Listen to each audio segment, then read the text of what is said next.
police operations sa KOJC compound ay overkill daw po at may mga violation na po ng human rights ayon sa mga kritiko ninyo? Camera.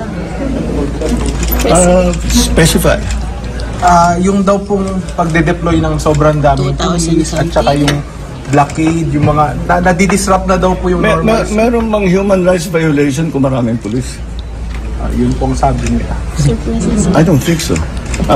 There's no. Anyway, the reason we did this was that so that we could maintain the peace.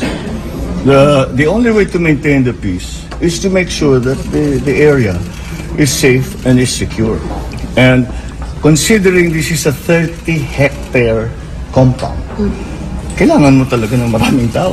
Hindi mo pwedeng gawin ito na 100 pulis.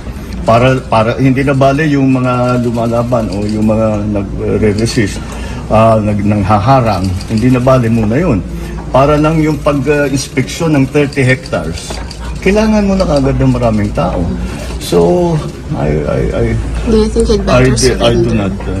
I do not see. I think what they're talking about is political na yan. Hindi na totoo yan. You go to any human rights advocate, there's nothing that we did. Lahat ng pumasok na pulis, hindi armado. Walang baril, kahit isa. Hindi kami gumamit ng tear gas. Wala kaming ginawang gano'n. So, anong human rights violation?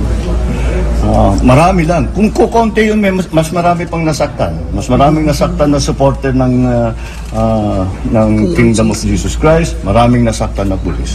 Dahil maglalaban. So, kung marami, itapos ka agad ang problema. So, that's what we done. Surrender na lang. Surrender na lang po. Surrender na lang po. Para Hindi ko nga maintindihan kung bakit